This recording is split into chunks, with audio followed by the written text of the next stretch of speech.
கர்த்தருடைய பரிசுத்த நாமம் மகிமைப்படுவதாக. ஆண்டவரும் இரட்சகரும் மீட்பரும் ஆகிய இயேசு கிறிஸ்துவின் விலையேறப்பெற்ற நாமத்தில் உங்களை நான் வாழ்த்துகிறேன். எபேசியர் நிருபம் 2ஆம் அதிகாரம் 8ஆம் வசனம் இவ்விதமாய் சொல்லுகிறது, கிருபையினாலே விசுவாசத்தை கொண்டு ரட்சிக்கப்பட்டீர்கள், இது உங்களால் உண்டானதல்ல, இது தேவனுடைய ஈவு என்று. சுமார் 1700ஆம் ஆண்டு காலகட்டத்தில் அமெரிக்க தேசத்தில் ஜான் நியூட்டன் என்ற ஒரு கப்பல் மாலுமி வாழ்ந்து வந்தான். அவன் அடிமைகளை ஒரு பகுதியிலிருந்து மறுபகுதிக்கு கப்பல் மூலமாய் எடுத்து செல்வது வழக்கம். அவன் அந்த அடிமைகளிடத்தில் மிகவும் கொடூரமாக நடந்து கொண்டான். பிற்காலத்தில் ஒரு நாள் தன்னுடைய கடற்பிரயாணத்தில் ஏற்பட்ட ஒரு பெரிய கொந்தளிப்பிலே அவன் கலங்கி போய் பரிசுத்த வேதாகமத்தை திறந்து வாசிக்க ஆரம்பித்தானாம். அந்த வேத வசனங்கள் அவனோடு கூட இடைப்பட்டது. அவனுடைய பாவ சுபாவங்களை அவனுக்கு சுட்டி காட்டினது. அவனுடைய வாழ்க்கையே மாறி போயிற்று. பிற்காலத்தில் அமேசிங் கிரேஸ் என்றதான ஒரு ஆங்கில பாடலை அந்த தேவ மனிதன் எழுதினார். அவருடைய வாழ்க்கையை ஒரு ஆசீர்வாதமான வாழ்க்கையாய் கர்த்தர் மாற்றினார். பாருங்கள், அவன் ஒரு காலத்தில் மிகவும் பாவியாக வாழ்ந்த மனிதன். அவன் இந்த இரட்சிப்புக்கு அவன் இவ்வளவேனும் பாத்திரன் அல்ல. ஆனாலும் கர்த்தர் அவன் மேல் கிருபை வைத்து இரக்கம் வைத்து அவனுக்கு அநேக கிருபைகளை கொடுத்து அவனை ஆண்டவர் ரட்சித்தார். அவனுடைய ரட்சிப்புக்கு பிற்பாடு அவன் அநேக அடிமைத்தனத்தில் இருந்த ஜனங்களை அவன் விடுதலையாக்கினான். பாருங்கள், என்ன ஒரு ஆச்சரியம்!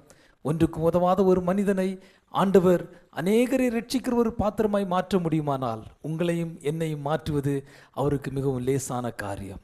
இந்த நாளிலும் நாம் வாசிக்கும்படி தெரிந்து கொண்ட வேத பகுதி 1 கொரிந்தியர் 7ஆம் அதிகாரம் முதல் அதனுடைய 11ஆம் அதிகாரம் வரை நாம் வாசிக்க போகிறோம். என்னோடு கூட திருப்பிக் கொள்ளுங்கள். 1 கொரிந்தியர் அதிகாரம் 7. நீங்கள் எனக்கு எழுதின காரியங்களை குறித்து நான் எழுதுகிறது என்னவென்றால், ஸ்திரீயை தொடாமல் இருக்கிறது மனுஷனுக்கு நல்லது. ஆகிலும் வேசித்தனம் இராதபடிக்கு அவனவன் தன் சொந்த மனைவியையும் அவளவள் தன் சொந்த புருஷனையும் உடையவளாய் இருக்க வேண்டும். புருஷன் தன் மனைவிக்கு செய்ய வேண்டிய கடமையை செய்ய கடவன். அப்படியே மனைவியும் தன் புருஷனுக்கு செய்ய கடவள். மனைவியானவள் தன் சுய சரீரத்திற்கு அதிகாரி அல்ல, புருஷனே அதற்கு அதிகாரி. அப்படியே புருஷனும் தன் சுய சரீரத்திற்கு அதிகாரி அல்ல, மனைவியே அதற்கு அதிகாரி. உபவாசத்திற்கும் ஜெபத்திற்கும் தடையிராதபடிக்கு இருவரும் சில காலம் பிரிந்திருக்க வேண்டும் என்று சம்மதித்தால் அன்றி ஒருவரை விட்டு ஒருவர் பிரியாதிருங்கள். உங்களுக்கு விரதத்துவம் இல்லாமையால் சாத்தான் உங்களை தூண்டி விடாதபடிக்கு மறுபடியும் கூடி வாழுங்கள். இதை நான் கட்டளையாக சொல்லாமல் யோசனையாக சொல்லுகிறேன். எல்லா மனுஷரும் என்னைப் போலவே இருக்க விரும்புகிறேன். ஆகிலும் அவனவனுக்கு தேவனால் அருளப்பட்ட அவனவனுக்குரிய வரம் உண்டு.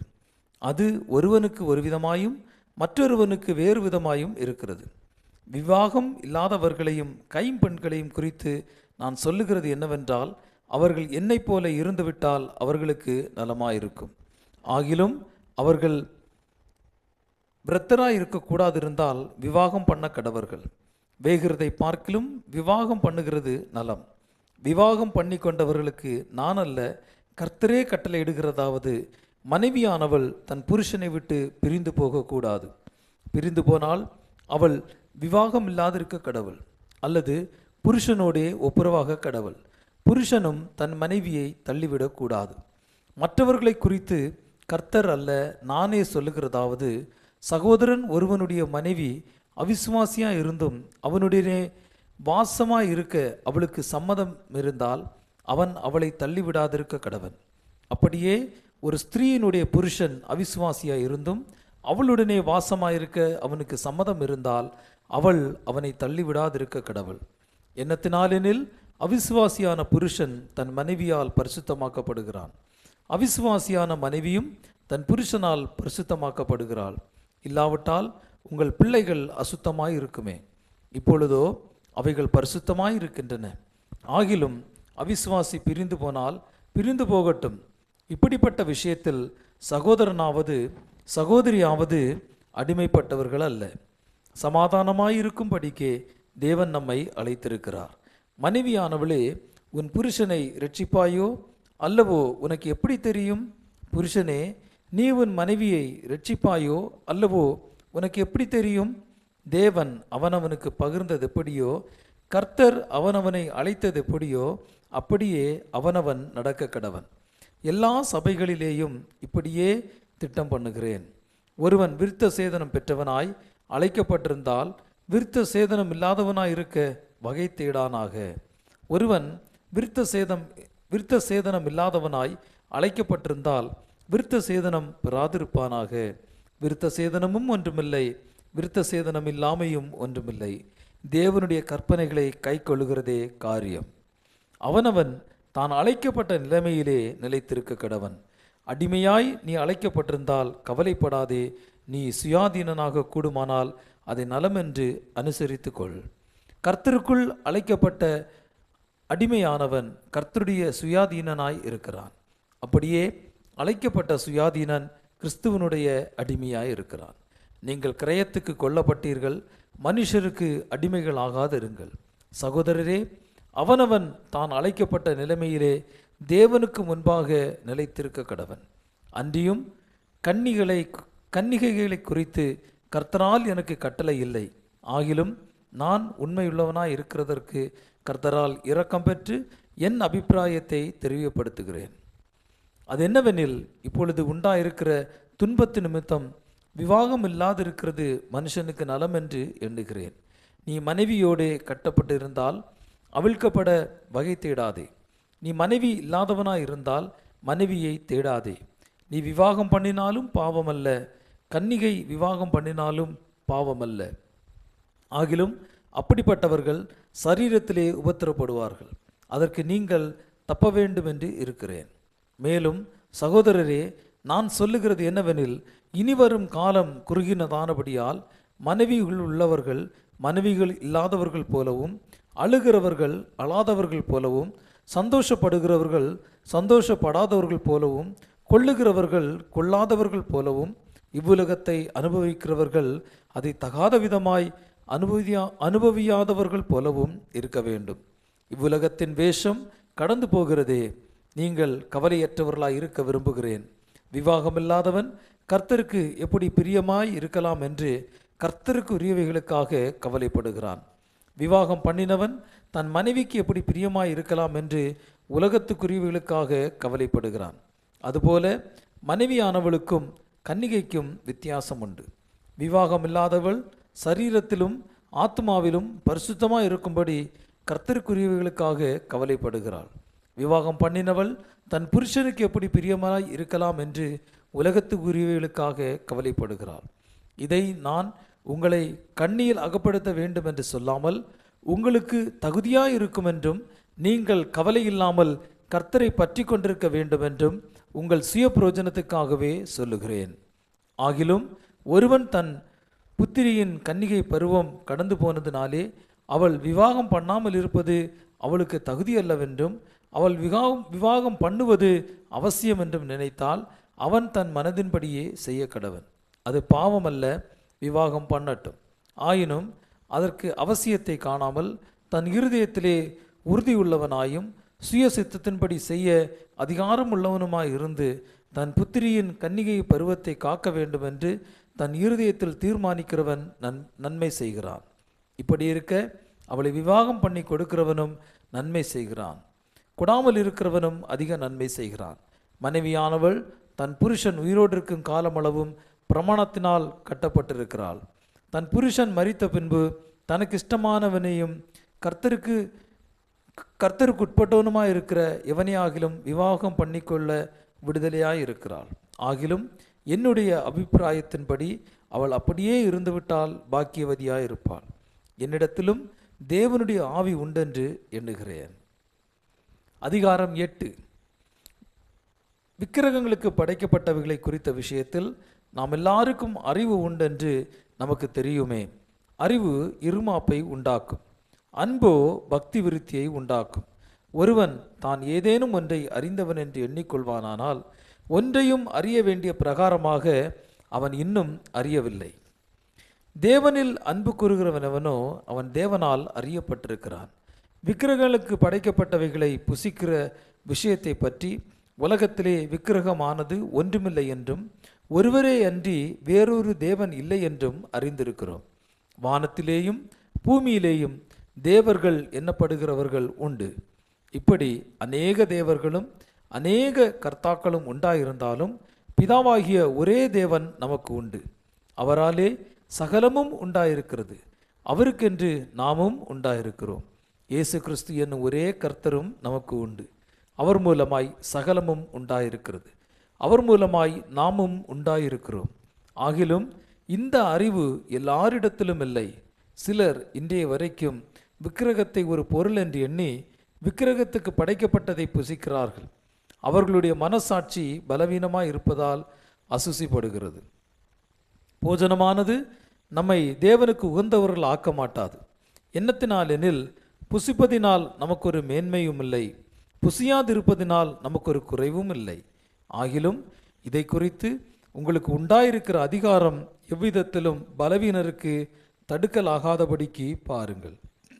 எப்படியெனில் அறிவுள்ளவனாகிய உன்னை விக்கிரக கோவிலிலே பந்தி இருக்க ஒருவன் கண்டால் பலவீனனாயிருக்கிற அவனுடைய மனசாட்சி விக்கிரகங்களுக்கு படைக்கப்பட்டவைகளை புசிப்பதற்கு துணிவு கொள்ளும் அல்லவா?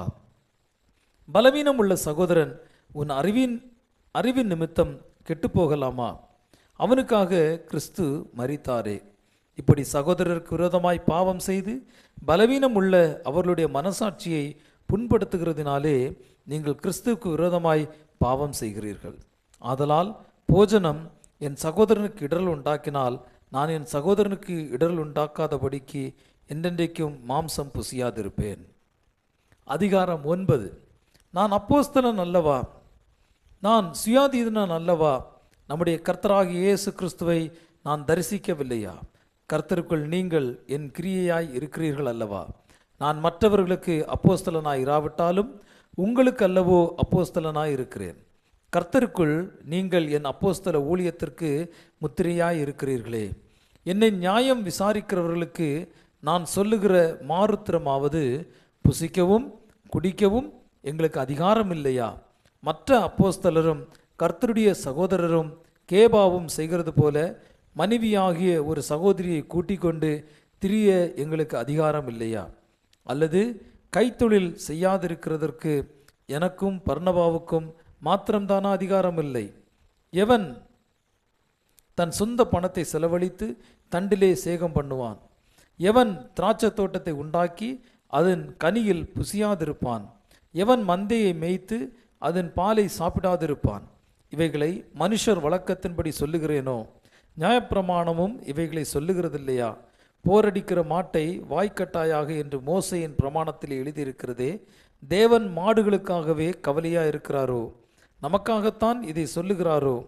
உழுகிறவன் நம்பிக்கையோടെ உழவும், போரடிக்கிறவன் தான் நம்புகிறதில் பங்கடைவேன் என்கிற நம்பிக்கையோടെ போரடிக்கவும் வேண்டியதே. ஆகையால் அது நமக்காகவே எழுதியிருக்கிறது. நான் உங்களுக்கு ஞான நன்மைகளை விதைத்திருக்க உங்கள் சரீர நன்மைகளை அறுத்தால் அது பெரிய காரியமா? மற்றவர்கள் உங்களிடத்திலே இந்த காரியத்தை செலுத்தினால், இந்த அதிகாரத்தை செலுத்தினால் அவர்களிடத்திலும் நான் அதிகமாய் செலுத்தலாம் அல்லவா?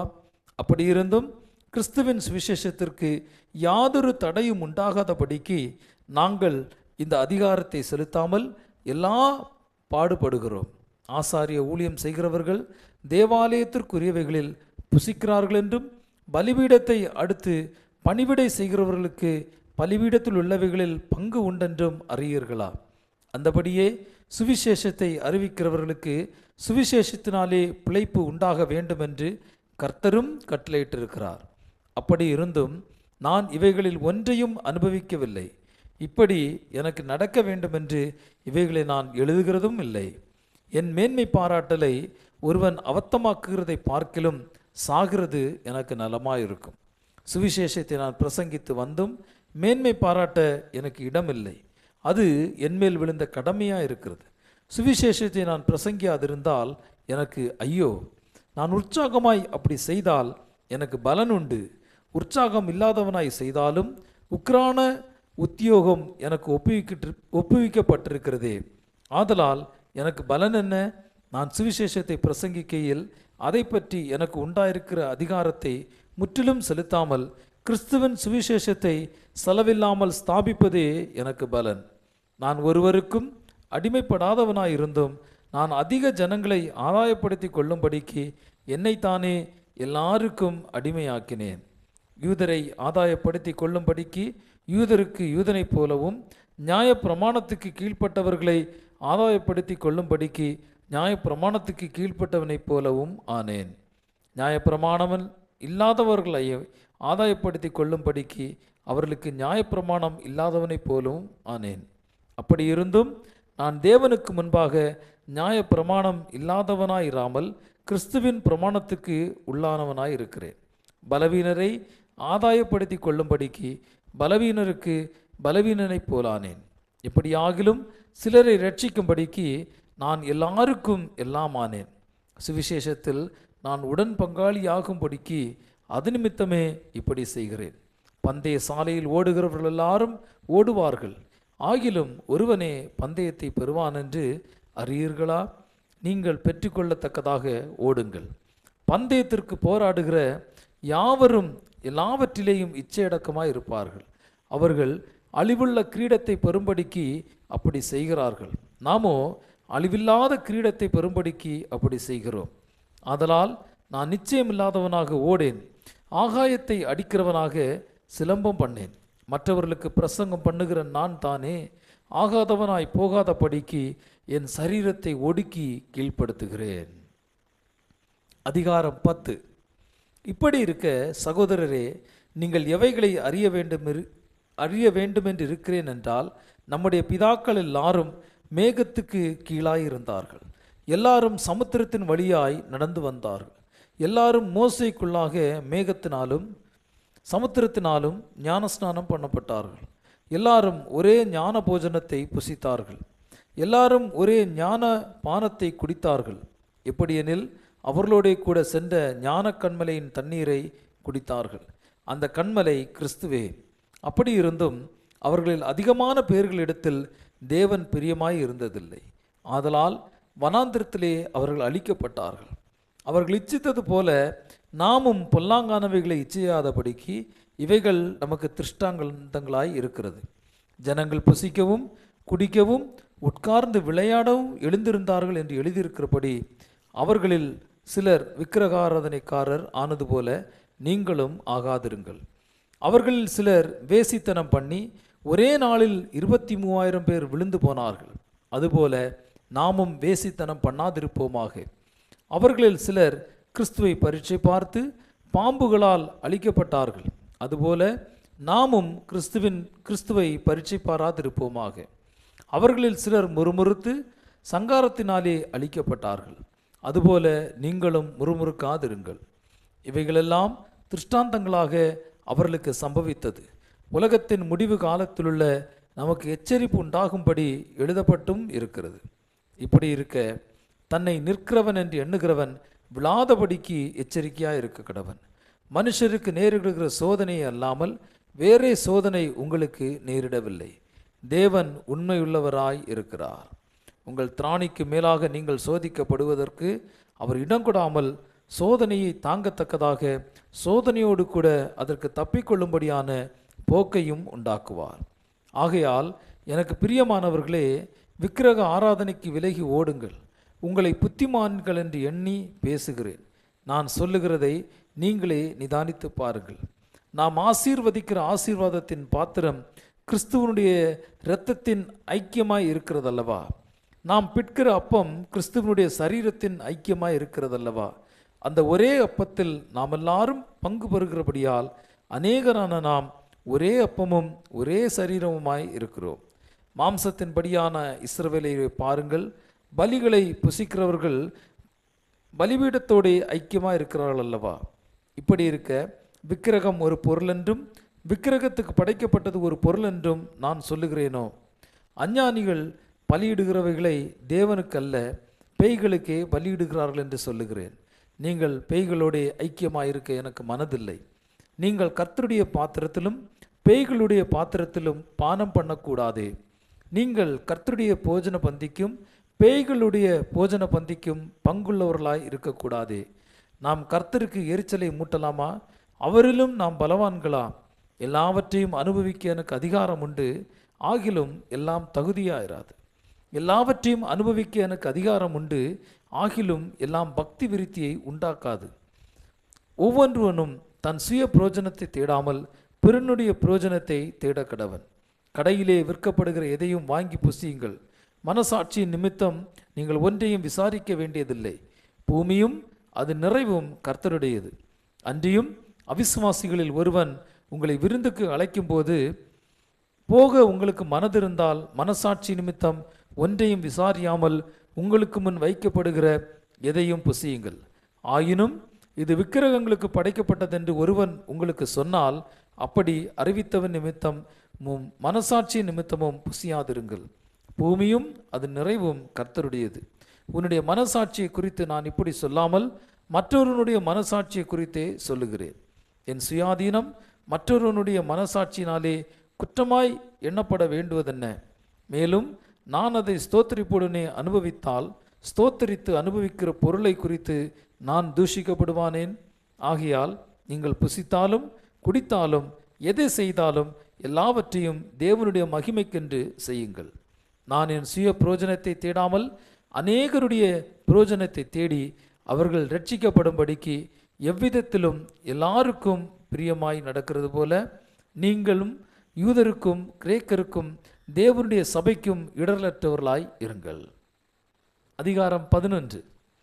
நான் கிறிஸ்துவை பின்பற்றுகிறது போல நீங்கள் என்னை பின்பற்றுகிறவர்களாய் இருங்கள். சகோதரரே, நீங்கள் எல்லாவற்றிலும் என்னை நினைத்து கொண்டு நான் உங்களுக்கு ஒப்புவித்தபடி நீங்கள் கட்டளைகளை கை கொண்டு வருகிறது நிமித்தம் உங்களை புகழுகிறேன். ஒவ்வொரு புருஷனுக்கும் கிறிஸ்து தலையாயிருக்கிறார் என்றும் ஸ்திரீக்கு புருஷன் தலையாயிருக்கிறான் என்றும் கிறிஸ்துவுக்கு தேவன் தலையாயிருக்கிறார் என்றும் நீங்கள் அறிய வேண்டும் என்று விரும்புகிறேன். ஜெபம் பண்ணுகிற போதாவது தீர்க்க தரிசனம் சொல்லுகிற போதாவது தன் தலையை மூடிக்கொள்ளுகிற எந்த புருஷனும் தன் தலையை கனவீனப்படுத்துகிறான். ஜெபம் பண்ணுகிற போதாவது தீர்க்க தரிசனம் சொல்லுகிற போதாவது தன் தலையை மூடிக்கொள்ளாதிருக்கிற எந்த ஸ்திரீயும் தன் தலையை கனவீனப்படுத்துகிறாள். அது அவளுக்கு தலை சிரைக்கப்பட்டது போல் இருக்குமே. ஸ்திரீயானவள் முக்காடிட்டு கொள்ளாவிட்டால் தலைமயிரையும் கத்திரித்து போட கடவள். தலைமயிர் கத்திரிக்கப்படுகிறதும் சிரைக்கப்படுகிறதும் ஸ்திரீக்கு வெட்கமானால் முக்காடிட்டு கொண்டிருக்க கடவள். புருஷனானவன் தேவனுடைய சாயலும் மகிமையுமாய் இருக்கிறபடியால் தன் தலையை மூடிக்கொள்ள வேண்டுவதில்லை. ஸ்திரீயானவள் புருஷனுடைய மகிமையாய் இருக்கிறாள். புருஷன் ஸ்திரீயிலிருந்து தோன்றினவன் அல்ல, ஸ்திரீயே புருஷனிலிருந்து தோன்றினவன். புருஷன் ஸ்திரீக்காக சிருஷ்டிக்கப்பட்டவன் அல்ல, ஸ்திரீயே புருஷனுக்காக சிருஷ்டிக்கப்பட்டவள். ஆகையால் தூதர்களின் நிமித்தம் ஸ்திரீயானவள் தலையின் மேல் முக்காடிட்டு கொள்ள வேண்டும். ஆகிலும் கர்த்தருக்குள் ஸ்திரீ இல்லாமல் புருஷனும் இல்லை, புருஷன் இல்லாமல் ஸ்திரீயும் இல்லை. ஸ்திரீயானவள் புருஷனிலிருந்து தோன்றுகிறது போல் புருஷனும் ஸ்திரீயிலிருந்து தோன்றுகிறான். சகலமும் தேவனால் உண்டாயிருக்கிறது. ஸ்திரீயானவள் தேவனை நோக்கி ஜெபம் பண்ணுகையில் தன் தலையை மூடிக்கொள்ளாமல் இருக்கிறது லட்சணமாயிருக்குமோ என்று உங்களுக்குள்ளே நிதானித்து கொள்ளுங்கள். புருஷன் மயிரை நீளமாய் வளர்க்கிறது அவனுக்கு கனவீனமாய் இருக்கிறது என்றும், ஸ்திரீ தன் மயிரை நீளமாய் வளர்க்கிறது அவளுக்கு மகிமையாய் இருக்கிறது என்றும் சுபாவமே உங்களுக்கு போதிக்கிறது இல்லையா? தலைமயிர் அவளுக்கு முக்காடாக கொடுக்கப்பட்டிருக்கிறதே. ஆகிலும் ஒருவன் வாக்குவாதம் செய்ய மனதாயிருந்தால் எங்களுக்கும் தேவனுடைய சபைகளுக்கும் அப்படிப்பட்ட வழக்கமில்லை என்று அறிய கடவன். உங்களை புகழாமல் இதை குறித்து உங்களுக்கு கட்டளை கொடுக்கிறேன். நீங்கள் கூடி வருதல் நன்மைக்கு ஏதுவாய் இராமல் தீமைக்கு ஏதுவாய் இருக்கிறதே. முதலாவது, நீங்கள் சபையிலே கூடி வந்திருக்கும்போது உங்களில் பிரிவினைகள் உண்டென்று கேள்விப்படுகிறேன். அதில் சிலவற்றை நம்புகிறேன். உங்களில் உத்தமர்கள் இன்னாரென்றும் வெளியாகும்படிக்கு மார்க்க பேதங்களும் உங்களுக்குள்ளே உண்டாயிருக்க வேண்டியதே. நீங்கள் ஓரிடத்திலே கூடி வரும்போது அவனவன் தன் சொந்த போஜனத்தை முந்தி சாப்பிடுகிறான். ஒருவன் பசியாயிருக்கிறான், ஒருவன் வெறியாயிருக்கிறான். இப்படி செய்கிறது கர்த்தருடைய ராப்போஜனம் பண்ணுதல் அல்லவே. புசிக்கிறதற்கும் குடிக்கிறதற்கும் உங்களுக்கு வீடுகள் இல்லையா? தேவனுடைய சபையை அசட்டை பண்ணி இல்லாதவர்களை வெட்கப்படுத்துகிறீர்களா? உங்களுக்கு நான் என்ன சொல்லுவேன்? இதை குறித்து உங்களை புகழ்வேனோ? புகழேன். நான் உங்களுக்கு ஒப்புவித்ததை கர்த்தரிடத்தில் பெற்றுக்கொண்டேன். என்னவெனில், கர்த்தராகிய இயேசு தாம் காட்டி கொடுக்கப்பட்ட அன்று ராத்திரியிலே அப்பத்தை எடுத்து ஸ்தோத்திரம் பண்ணி அதை பிட்டு நீங்கள் வாங்கி புசியுங்கள், இது உங்களுக்காக பிற்கப்படுகிற என்னுடைய சரீரமாய் இருக்கிறது, என்னை நினைவு கூறும்படி இதை செய்யுங்கள் என்றார். போஜனம் பண்ணின பின்பு அவர் அந்தபடியே பாத்திரத்தையும் எடுத்து, இந்த பாத்திரம் என் இரத்தத்தினால் ஆகிய புதிய உடன்படிக்கையாக இருக்கிறது, நீங்கள் இதை பானம் பண்ணும் போதெல்லாம் என்னை நினைவு கூறும்படி இதை செய்யுங்கள் என்றார். ஆகையால் நீங்கள் இந்த அப்பத்தை புசித்து இந்த பாத்திரத்தில் பானம் பண்ணும் போதெல்லாம் கர்த்தர் வருமளவும் அவருடைய மரணத்தை தெரிவிக்கிறீர்கள். இப்படி இருக்க இவன் அபாத்திரமாய் கர்த்தருடைய அப்பத்தை புசித்து அவருடைய பாத்திரத்தில் பானம் பண்ணுகிறானோ அவன் கர்த்தருடைய சரீரத்தையும் இரத்தத்தையும் குறித்து குற்றமுள்ளவனாயிருப்பான். எந்த மனுஷனும் தன்னைத்தானே சோதித்தறிந்து இந்த அப்பத்தில் புசித்து இந்த பாத்திரத்தில் பானம் பண்ண கடவன். என்னத்தினாலெனில் அபாத்திரமாய் போஜன பானம் பண்ணுகிறவன் கர்த்தருடைய சரீரம் இன்னதென்று நிதானித்து அறியாததினால் தனக்கு ஆக்கினை தீர்ப்பு வரும்படி போஜனபானம் பண்ணுகிறான். இது நிமித்தம் உங்களில் அநேகர் பலவீனரும் வியாதி உள்ளவர்களுமாய் இருக்கிறார்கள், அநேகர் நித்திரையும் அடைந்திருக்கிறார்கள். நம்மை நாமே நிதானித்து அறிந்தால் நாம் நியாயம் தீர்க்கப்படும்.